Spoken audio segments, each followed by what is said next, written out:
New on Curiosity Stream. She was a loving wife, a devoted mother. She also stole atomic secrets and gave them to the Soviets. Meet the woman whose deception kick-started the Cold War on the spy who stole the atom bomb.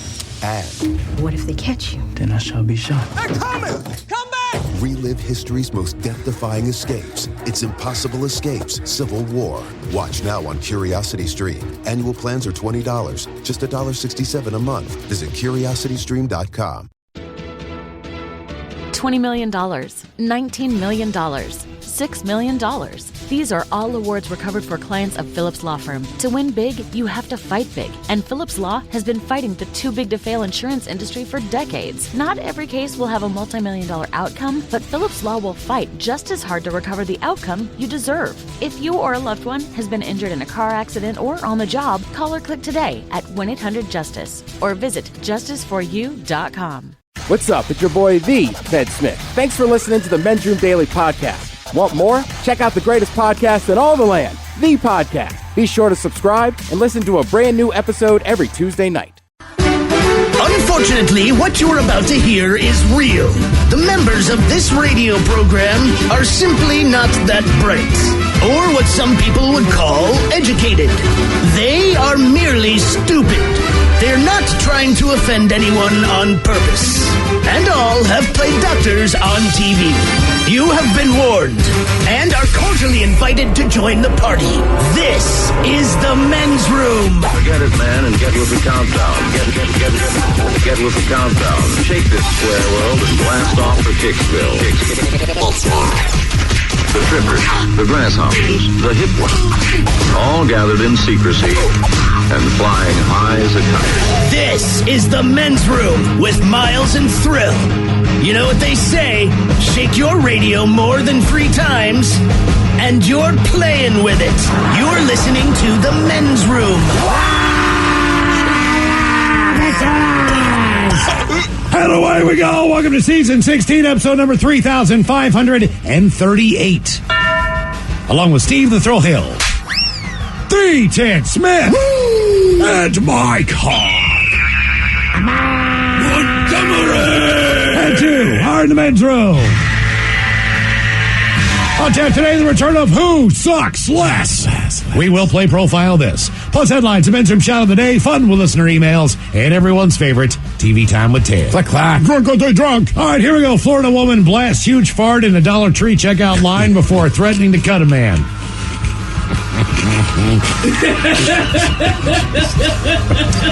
Meanwhile, first date in Florida turns into a game of Catch Me Police If You Can. Another first date leads to man trying to steal date's wedding ring. Man tries to set fire to convenience store when his credit card wouldn't do a thing. And someone leaves an empty white coffin outside of a Wawa.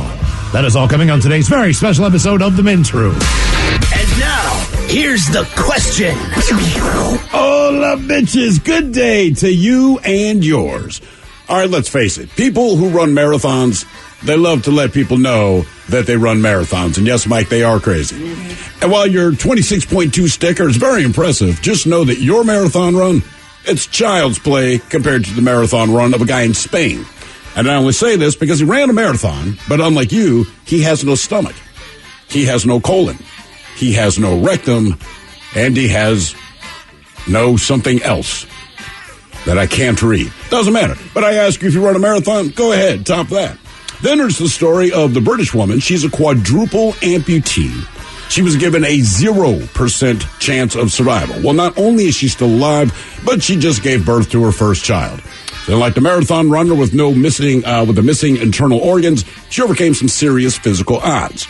Then there's the woman who dreams of being a professional opera singer. Now, the good news is she has the pipes. She's currently studying at the Royal College of Music in London. But she has difficulty performing because she can't stand for very long. Now, there's nothing wrong with her legs. It's her back that's giving her problems. And technically, there's nothing wrong with her back. It's just that her ordinary back struggles to support her extraordinary boobs. You see, she's a 34 double K.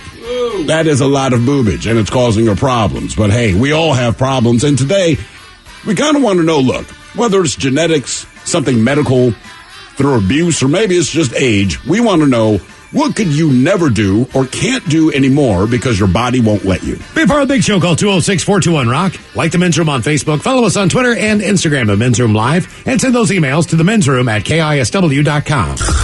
Back to the conversation.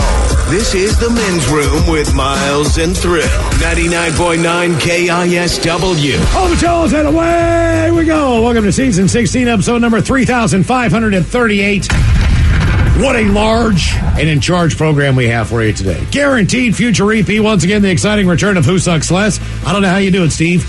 You comb through the news, you find 3 stories every week where it pretty well sucks, which is amazing that you can find negative stories, but you do. Yeah, no, I mean, the news is always positive, but, no rest for the wicked, man. And then we try to figure out out of the 3 stories, which one sucks the least. How brutal are we going to have it today on Who Sucks Less? Oddly enough, Ted asked me the very same question today. He had that resigned sound in the voice, and like, man, how bad is it? And it's really not that bad. You're probably familiar with all 3 stories as they popped up in the news over the last week, but they'll just annoy you. Okay. That won't make you mad. You won't need a drink. You're not going to slap your mama about it, but still, they do suck. Okay. By the way, coming up on our Men's Room Happy Hour exclusively on the Odyssey app, there's more Men's Room Monday through Friday at 6 as we head on over to the Odyssey app. If you do not have the app, you can download it for free, then search for the Men's Room and favorite that, and you'll be able to listen to us every single day, Monday through Friday at 6 o'clock. More Men's Room on the way. What you don't need to know today is all about masturbation.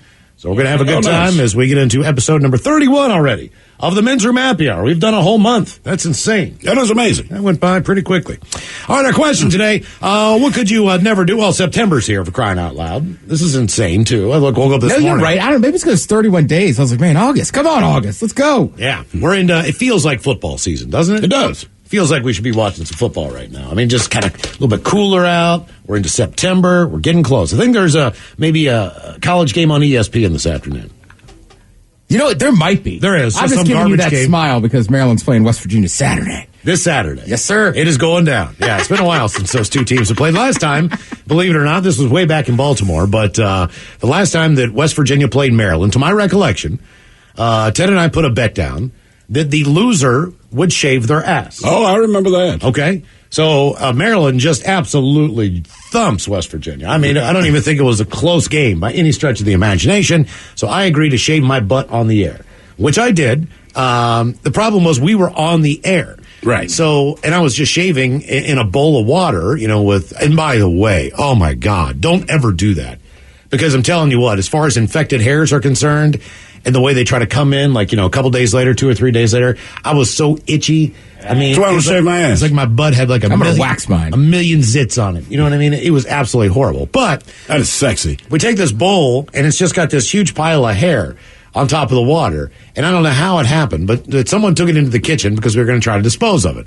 But then again, you don't know how it happened. Didn't you take it in there? Yeah, I think I might have with the idea. Nobody else wanted your butt hair. Nobody else would touch it. Yeah, but I had. But I assumed you were going to pour it down a toilet. I don't know. Either way, it was so. But we had to go back on the air. So we go back on the air, and someone walks in there, and it's like, "What is this?" It's my ass hair. Yeah. You know what I mean? Which back then it wasn't the biggest deal in the world because people understood what we were doing in there. Which maybe they didn't understand what we were doing, but they didn't know why it was there though. Because I happened to walk in the kitchen, and then 2 women we work with are like, "Baby." And they look kind of disgusted, but they're pointing into the sink, and there's a Tupperware container, and floating on top of it are these long-ass butt hairs, and they're like, "What is that?"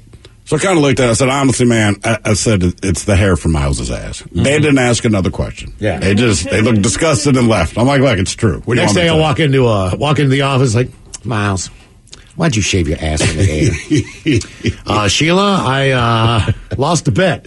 Yeah, but you shouldn't be shaving your ass at work. Sheila, I lost a bet. I said I'd do it on the air.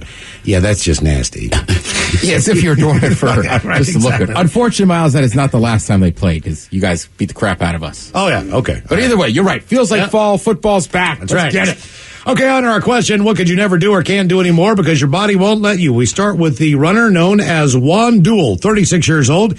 He likes to joke that he's empty on the inside, but in his case, the phrase has a literal meaning. Over the years, he has had his stomach, colon, rectum, and gallbladder removed.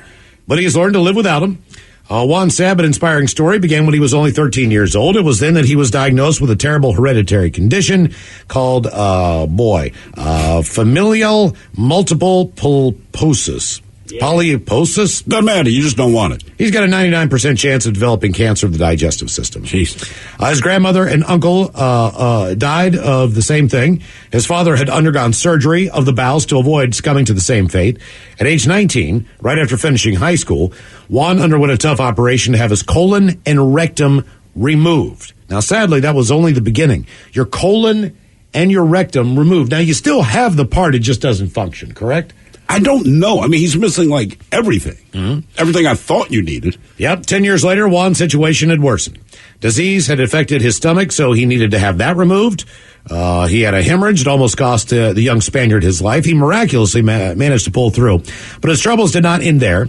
He ended up dropping a bunch of weight, struggled to stand up, take a few steps, and as if things weren't already bad enough, a dangerous bacteria infected his gallbladder, Jesus. So he had to undergo the knife again to have that removed.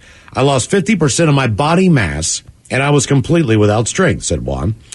Having just recovered from a series of serious surgeries and with a serious economic crisis that was gripping Spain at the time, Juan decided to accept an invitation of some friends of his parents to travel to Japan. It was there that things started to change for the better. He didn't speak a word of Japanese, so he spent most of his time walking the dog. One day, the dog pulled harder, and Juan realized he could still jog. All right. So he started doing just that. Months later, he found himself working in a small, peaceful town in England. There was little in terms of entertainment, but the town was surrounded by hills, so he dedicated even more time to running. He befriended some like-minded folks, told them what he had been through. They seemed amazed at the fact that he was still alive, let alone that he was pushing himself to exercise. And that's when the idea of focusing on motivating others kind of took root in his mind. With the help of a nutritionist, he slowly relearned how to eat to keep his energy level high enough to sustain him from doing some physical activity. 8 months after his last operation, he finished the Barcelona half marathon in 2 hours. Damn. To give you an idea, I trained for a half marathon for about 4 or 5 months, and I've run like 3 or 4 of them, only one under 2 hours. Yeah, that's unreal, man. It's about an 8-minute pace or somewhere in there. He then started training for mountain running and ultra marathons. Jesus. He claims sport keeps him healthy and motivated. Having no stomach has changed the way that Juan experiences hunger. He doesn't get that feeling in his gut like the rest of us because he doesn't have a stomach. Right. The brain does not receive the signal that says, hey, I need some nutrients down here. And with a body fat index of just 3%, his body has nothing to turn to for nutrition. So he can't faint out of the blue in the middle of a race. Right, He'll just pass out. So to avoid fainting at the worst time, Juan has fixed feeding times in his day-to-day life, and he even stops to eat at fixed intervals during the marathon to make sure that he has enough energy to finish. It's not clear how his body processes food, but according to a newspaper in Spain, he eats everything from donuts, gummy bears, ham, pasta. He says, I can digest food, but I don't conserve much energy, so I eat all day. It is complicated, Okay. All right. But I've learned to live with it. Sport helps me a lot and has given me everything. The more I run or pedal, the more I eat. If I eat, I have more energy and strength. My family is more relaxed because they see me doing better. In addition, I serve as motivation for many people who know my story. That is insane. Guy's got no gallbladder, no rectum, no colon, no stomach, and he did a half marathon. That's annoying. And he has it's done a marathon after that. Yeah, but that is annoying. So our question, what could you never do or can't do anymore because your body won't let you? 206-421-ROCK. That guy can do anything. I know. Like, there's nothing wrong with me, man. I'm just lazy. The idea of running a marathon, no. It sounds bad. It does. And I get it. It's the personal best and all that. You don't need to explain. No. I'm just not looking for that. I get why people do it. It's a great accomplishment, but I still don't get why people do it. I mean, I understand what they're saying, and they're right, and it makes sense. I still just don't understand the appeal of running 26.2 miles. It's just me. Guess what it is, Ted? James, welcome to the men's room. Hola. Hola. Hey, so I just want to preface this by saying that, Thrill, you did say that we could talk about abuse. Yeah. Yeah, okay. So it's weird, but I can't eat beans anymore. You can't eat. What does that have to do with abuse? I'm trying to piece this together. How did you abuse your body to the point that you can't eat beans? Oh, no, I was force-fed beans as a kid when I was a kid. So was it? Did you have beans with every meal? Because the more you toot, the better you feel. That's, I guess, what they say, huh? Yeah. No, it's, when I was a kid, I was living in Mexico, and that's what we had to eat, yeah. And I didn't like them, and so they, my dad decided to try to force feed me some beans. Now every time I eat them, I just get sick. That's a Do you physically get sick, or is it a mental thing? It's probably psychosomatic, but I physically get sick. And is it all beans, or just because traditionally in Mexico, at least in my experience, it was black beans or refried beans? But what if I break out like baked beans? Are you still like, hell no? No, none of them. Okay. See, I mean, it is kind of hard to avoid beans in Mexico. And that's one of the things about breakfast, one of the things it's about real dinner. hard. It is every meal you have, man, there are beans. I love beans. I do enjoy it. I had beans last night for dinner. I like black beans. Refried beans are okay. Depends what they're with. Baked beans, they're delicious. But if you don't like them, kidney beans, living in I don't like navy beans, butter beans. Oh my God, you just got to have them. You got to have them prepared the right way. I think like navy beans in soup. I understand, I can get it. But if you just put navy beans on my plate, there's no. What about lima beans? No, those aren't really beans. I'm sorry, I don't even consider them part of the bean family. You like lima beans? I do. I like all beans. And the older I used to hate green beans, now I love them. I do not like lima beans. My mom, she convinced me, I was like 10 or 11 years old. I don't remember what she made for dinner, but lima beans showed up on my plate. And I'm like, no. She's like, just try one. I really don't want to try one. She's like, try one. I tried one bean, I swallowed it, and it became like a bungee shot. As soon as that thing hit my stomach, just puked all over. It's a big thing in my family, too. Like what, to like them and enjoy them? Most people in my family hate them, but there's like a few of us that like them, and it's like, I don't know why. It's like they harass us all the time. I feel like you guys can eat your lima beans. I feel like if you serve lima beans, you've given up on the dinner. Oh, wow. Really? I really do. Like, you couldn't come up with anything else. I mean, I do a mixed vegetable medley with the crappy carrots in it and the peas and I hate that. I can't get over. You don't like refried beans. To me, that's the king of all beans. It's not that I don't like them, right? But like, so again, I go to Mexico often. Sometimes refried beans are just kind of like a side. All right. And they're fine, but as a side, not as good. But you slap it in the middle of 2 tortillas, add all the rest of the crap. Bless you. Then it's tremendous. How about pintos and cheese at Taco Bell? No, man. Really? Yeah. Oh, that's I like how specific. Not just in general. No, at Taco Bell. I mean, that's, that's like the cheapest item on the menu. It's one of the most delicious items. I'm with you. Beans and rice? Mm-hmm. Dude, I told you, there's a Mexican place by my house I walk by in the mornings, and they are cooking refried beans and bacon. No, they're cooking lard. And it smells awesome. It does. Yeah. It does. It smells tremendous. I mean, when you put lard with anything, it's going to be good. What could you never do or can't do anymore because your body won't let you? 206-421-ROCK. Lard's a funny word. It is a funny word. Like, if it's in food, you're like, oh, yeah. But anywhere else, you're like, oh, gross. That's what a lard ass. Right. Hello, Ashley. Welcome to the men's room. Hey. Hola. Hola. All right. So I used to play softball in college like 10 years ago, and I used to be able to dive horizontal in the air, catch a fly ball, and, all that good stuff. And now I can barely walk straight. You can barely walk? Yeah. So is that my based... body around way too much. So you're saying that based on what you did in high school and college, you pretty well punished yourself to the point where you can't do any kind of physical activity? Pretty much. Okay. What position did you play? 30, so. But I beat my body up pretty good. Okay. What position did you play in softball? Third. Oh, that's all right. Yeah. You do. You get a lot of balls that way. That's fact. I do. Yeah. I do, man. I tried playing beer league, but I couldn't do that anymore. Really, man? Is it just soreness, stiffness, or your body absolutely won't let you do it? It's just my hips would always pop out of place when I was younger as well. So it's just like the entire midsection just kind of gets thrown out of whack. Okay. It's like hard to even walk straight. So. Have you ever had your hip displaced having sex? Yes. Okay, I had to ask because I'm just thinking about your midsection. If they pop up that easy, I mean, we understand how sex works. It seems like, oh man. So, like, do you scream out in pain? Does the guy freak out? I mean, how awkward is that? I mean, it's pretty. It's kind of like I have to stop, but like. I don't know. You have to stop to put it back in, I'm guessing, right? You don't just pop them out and keep going. It's like sometimes I could do it like midway, like in between, like you don't have to stop completely. It's just like, hold on, let me just I'd wait, but I would use it as a brag point. Yeah, chick Ashley, I effed her hips out of place. Now, did you play in college? I did. Where did you play in college, Ashley? I played at Shoreline Community College. Okay, all right. Well, that's very cool. My buddy played baseball there.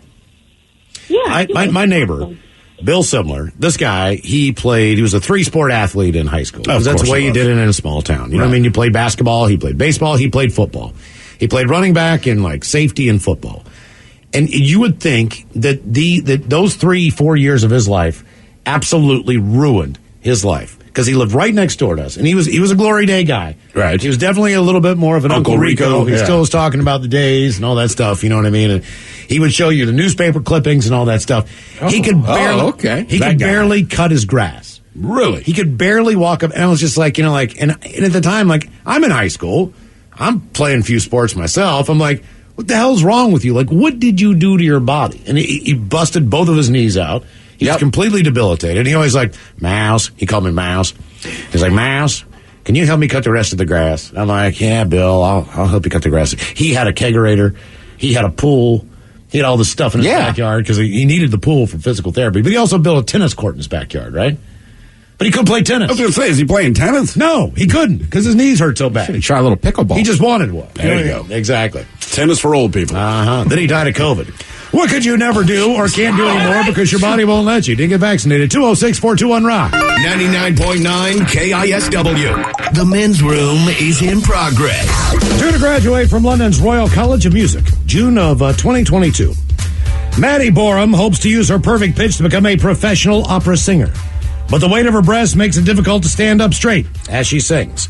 Quote, the pain I'm experiencing because of my breast is getting worse and I'm struggling to stand up straight to sing for long periods of time. The pain is all down my spine and radiates down into my legs and knees. I constantly have to click my back and adjust.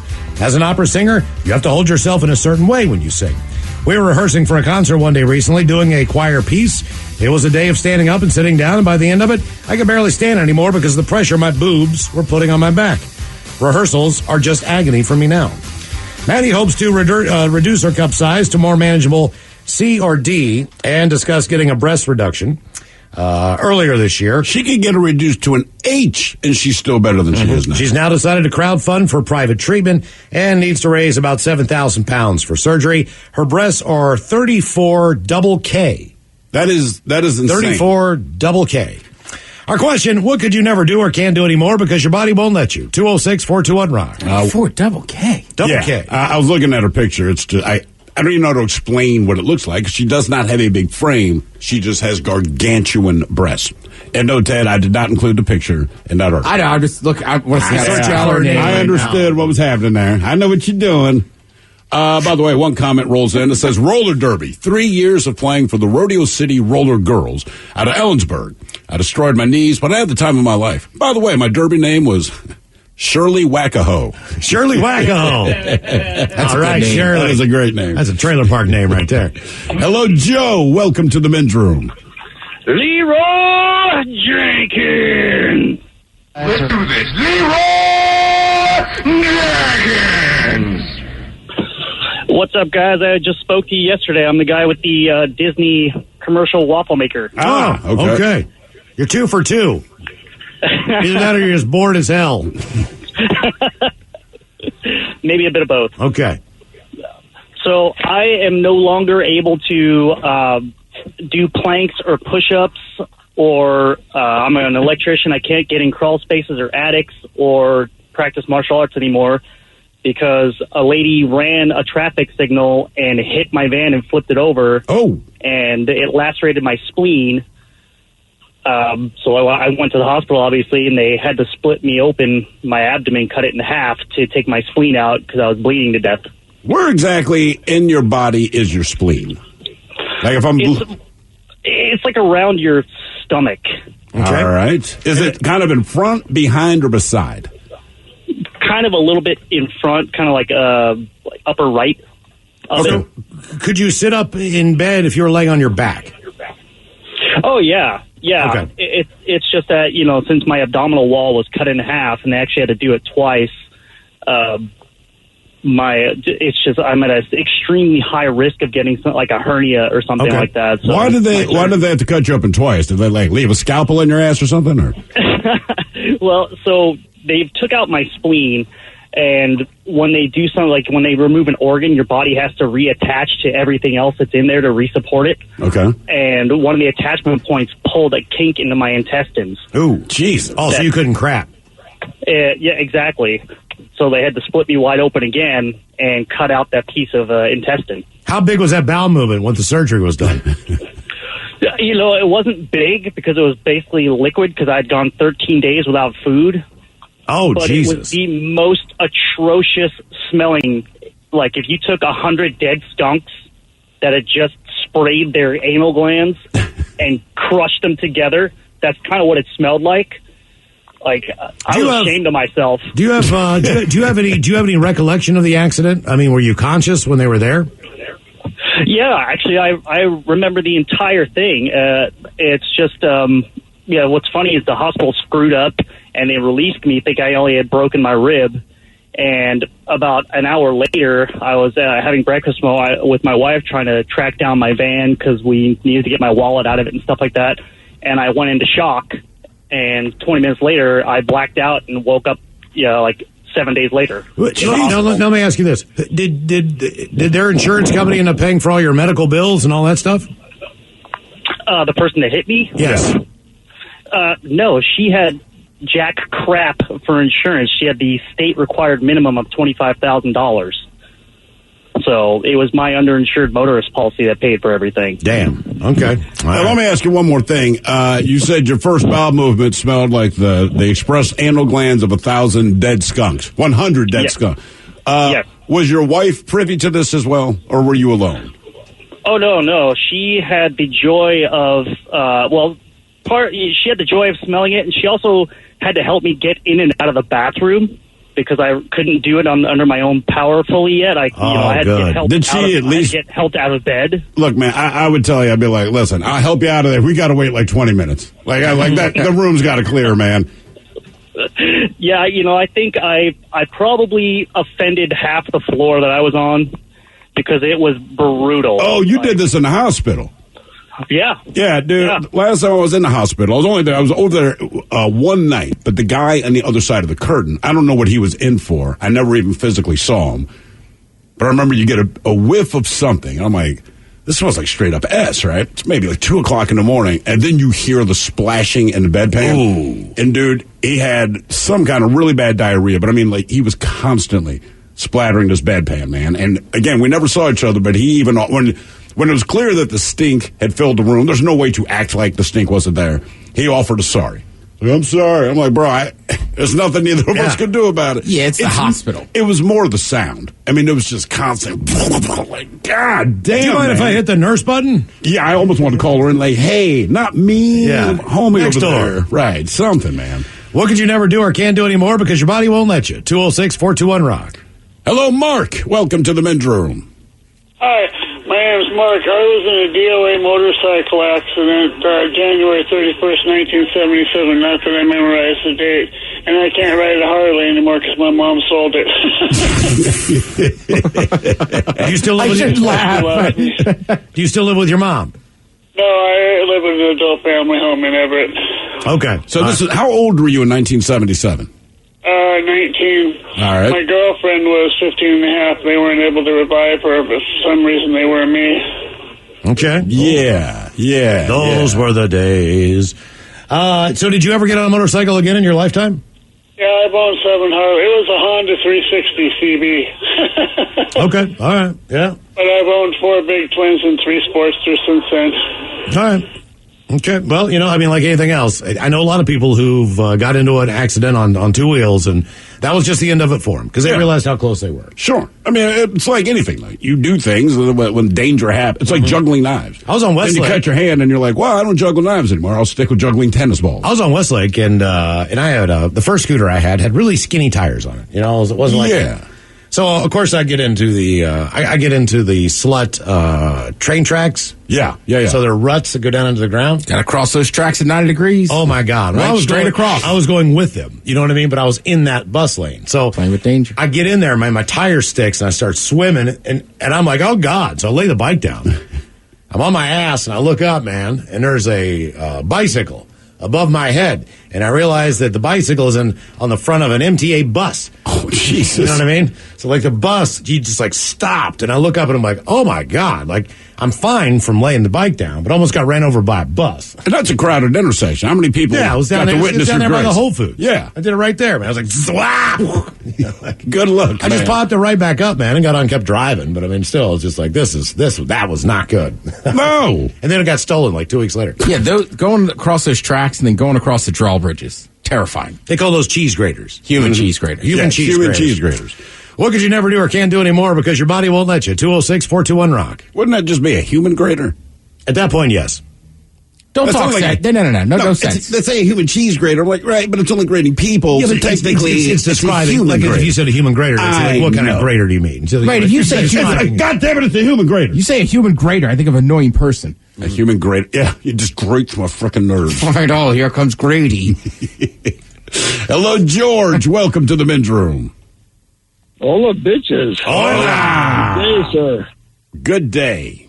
You know, I called you a few months ago, and Thrill told me that I was the tip of the spear because I was the oldest out of 13 that blew up the campfire. And I want to tell you now, the tip of the spear don't work no more. You mean the tip of your spear doesn't work anymore? The tip of the spear, you know? Yeah, we got you. Why doesn't I had a implant done about 2 years ago to make sure everything was going to work because my wife and I, she's had 2 knee replacements and a shoulder replacement, and she can't move, and my knees hurt and her back hurts, and she's 70, I'm 69, and it just, having sex just isn't working no more. Well, George, let me ask you this. Did you try any kind of erectile dysfunction drugs before you went through with the surgery? Yeah. Oh, hell yeah. And okay. I had Viagra for probably 10 years, and you know what? For the first 5, maybe it worked. And then it started, like 50 milligrams and then to 100. But no, you know what? It didn't last very long. So then I went to see the urologist, and he said, hey, I can fix that. Well, you know when you, I don't know how to say this without getting in trouble, but when you stand up and you have an erection, shouldn't it be out in front of you? Yes, it should. That's the preferable place for an pointing erection. down would be weird, but I mean, if it's still functioning. Well, yeah, but she says it is, but I don't think it is. See, we're having issues over that. Okay, all right. But anyway, yeah, everything like to completion. Yeah, it takes forever now, but which is, I guess, for you or her. Jeez. George. Colors, here are the 7 words you can't say on the radio. Sucker, mother, and please keep those words in mind when calling. Now back to the program. No brown words, George. I am so sorry. That's all right. I knew better, and I wasn't going to do that. But you know what? It's. Now, what was the question again? No, we're just making sure that you're doing okay, man. So the pump they put in, I guess, isn't working now? No, you know what? I think what they did, what happened was, I think they put in the wrong They put the wrong one. See, the guy told me when it was done, all I had to do was squeeze the third nut, okay? Okay. Mm-hmm. And now the third nut, it don't squeeze. It never really did. And then... so it's like a Nike pump shoe is what you're saying. So I go in there and I tell the guy, I said, it don't work. And he says, well, you got to massage it. I said, okay. So you can massage it forever, but it only gets I mean, it's either almost there or almost not there. So, like, what percent are we talking? Like, maybe 50%, 30%? By the way, I did not expect this call today. I'm glad you called. Is it like shooting pool with a rope? Yeah, pretty much. Okay. All right. Pretty much. To me, it is. Well, you could. Now, she says when it does happen, it works. Okay, good. It just doesn't work all the time. I know, but like she's done in 5 minutes, and I'm done in an hour. So, and then she gets tired, and then everything goes to the other direction, and then and she don't like salt. She don't like salty things. So I think we, I think we understand where you're tracking with it. Take a breath. Yeah. Part of me is like, man, I feel like this is all you're focused on all the time. George, do you have anywhere to be, either one of you? I mean, could you just take your time? And I mean, it's not like you got to run out the door or anything, right? You don't have anywhere to go. Oh, no, heck, I've been retired for 8 years. There you go. You know, it's not that. It's not that. It's just, I don't know. I don't know how to explain it. Your penis isn't working, bro. Right. We understand. Right. Yeah. I don't care any guy whose penis is not working, and you have a partner who wants to have sex with you. Mm-hmm. I understand why you cussed. I couldn't talk about this without cussing. Right. I mean, Mike, this would have to be happy hour if it were me. My effing D doesn't effing work. Right. Yeah. So. Well, Thrill, that'd be a good thing, but I'm still having an issue getting on that too. On that happy hour. Well, I would anyway. As far as not doing it, that works, but it's not like when you were. I'm thinking when I got this implant, I'm thinking it should have been like, okay, it's going to be like I'm in my 30s, right? Like you could hang a wool coat on it, right? Well, you know, I mean, I guess. Hey, cold hell, it's going to be a hat. All right. I'm going to be proud. I'm going to put a flag on this sucker and walk down the street, man. Okay. Well, we understand, man. That's what I thought I could do with this new one, but it ain't working that way. I'm not sure that's in your HOA, but yes.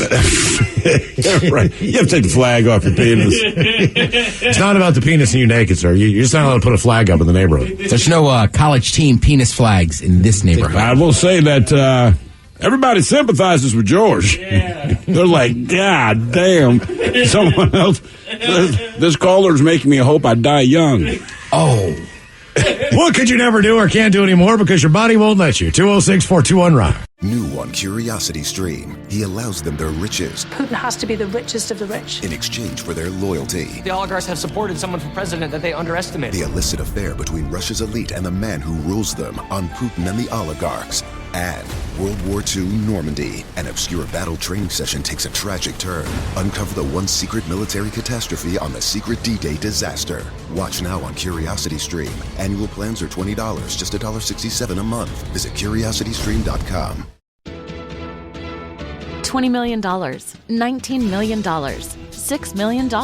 These are all awards recovered for clients of Phillips Law Firm. To win big, you have to fight big. And Phillips Law has been fighting the too-big-to-fail insurance industry for decades. Not every case will have a multi-million-dollar outcome, but Phillips Law will fight just as hard to recover the outcome you deserve. If you or a loved one has been injured in a car accident or on the job, call or click today at 1-800-JUSTICE or visit justiceforyou.com.